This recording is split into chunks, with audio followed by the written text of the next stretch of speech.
Welcome to Flash Fiction from Giant's Reach by Steve Cook.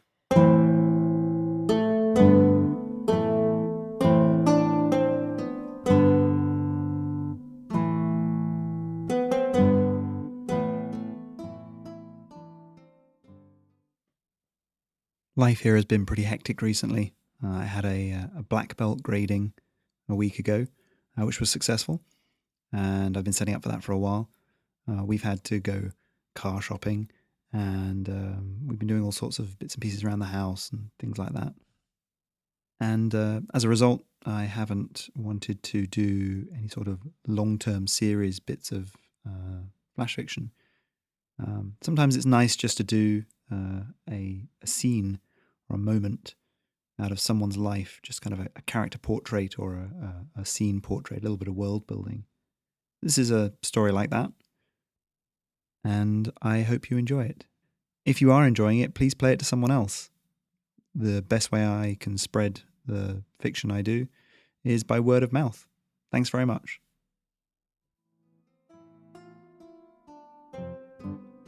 The Hunt.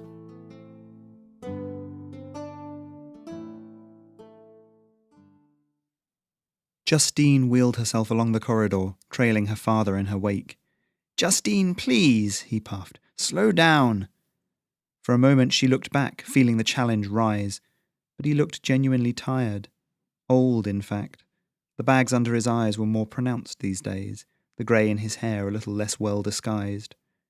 She slowed the wheels of her chair with the palms of her hands, so that he could walk alongside her. "Sorry, father," she said. "It's fine. Now then, you've got everything you need?" The young woman patted the quiver slung over the back of the chair, and the pack fastened underneath. "And the bow's all ready on Ginger. Bedroll, rations, all sorted. Stop fretting." The corridor opened into the entranceway, the doors already open, and Justine rolled straight out and down the slope to the gravelled driveway. The wind immediately plucked at her hair, and she swept it back out of her eyes. She dug a thin piece of leather out of one of the pockets in her woolen jacket, and quickly tied it back, revealing the shaven undercut. "I'm not fretting," her father said, "just making sure that you're prepared." He held a hand up as she shot him a look. "And yes, I know this isn't your first time out there. Forgive an old man who cares about his daughter, She huffed a laugh and smiled. "I understand." Ginger trotted over, saddle already buckled around his chest. Another pack, larger, was slung behind the saddle, and Justine's unstrung bow lay along the cat's length. His huge paws, each one the width of her body, made barely a crunch on the gravel as he came to lay next to her. Deftly, Justine transferred her own pack from under the chair onto Ginger's back, and slung the quiver around her own shoulders. Then, summoning her strength, she hauled herself up and out of the chair and onto the saddle, laying across it widthways. Ginger leaned slightly to one side, allowing her to grab a handful of fur and turn so that she was sat upright. The leather of her trousers squeaked slightly against the firmness of the saddle. As soon as Justine was in place, Ginger stood up and flexed. "See you in a couple of days," Justine called down. "I love you." "Love you too," her father said, but Ginger was already bounding away. Justine just caught his last "take care" over the sound of the wind rushing in her ears, and then they were out of the gardens and away. Justine's blood sang with speed and freedom. Ginger's stride ate up the miles, minutes becoming hours, and the countryside changed from farmland to heather-coated scrubland. Reddish mountains played along the horizon in the far east, and the thin grey line of the Great Wall to the north. But both were lost, as Ginger took them down into a valley coated with a pine forest.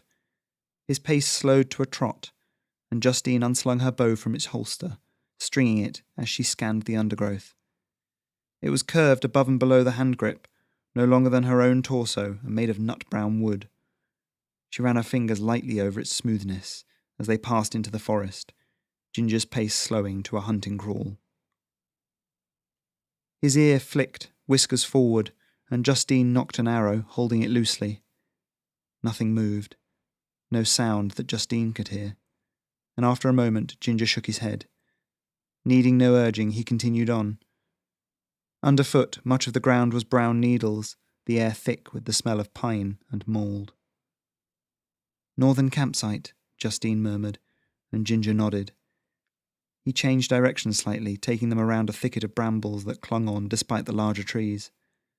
Justine fumbled a small handful of trail mix out of a pocket and tossed a few nuts into her mouth before settling into the hunt.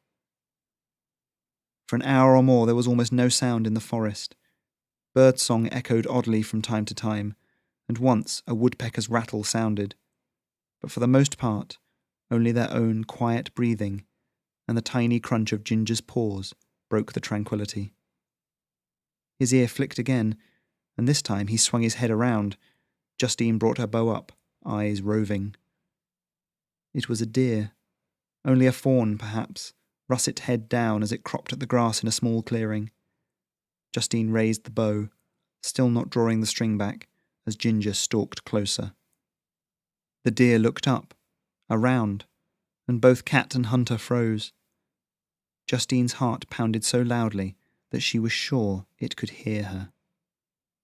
A moment passed, then another, and the deer went back to the grass. A pace closer, another. Ginger was low to the ground now, approaching from downwind, and with long, exaggerated steps. Smoothly, slowly, Justine drew the bowstring back to her cheek. She drew in a breath, held it for a moment, then loosed the arrow and her breath at the same time. The arrow seemed to appear in the deer's neck, sending it bucking into the air, and in an instant Ginger was forward. His paw came up, but Justine's second arrow was quicker. This one sank into the deer's side, and it tumbled over, muscle reflex sending it kicking. Ginger's swipe became a killing blow that put it out of its misery. "Good," Justine said, letting the tension leak out of her. She relaxed, closed her eyes and ruffled Ginger's head fur. "Good." The cat purred a response, then picked the deer up in his mouth. Justine breathed in deeply, satisfyingly, and unstrung her bow. Then she dug in her pack for some dried beef. Their kill hanging loosely from his teeth, Ginger took them north and to their camp for the night. You've been listening to flash fiction written for my Patreon, Giant's Reach. If you'd like to become a supporter, go to patreon.com/Giant's Reach, where you can find more fiction just like this,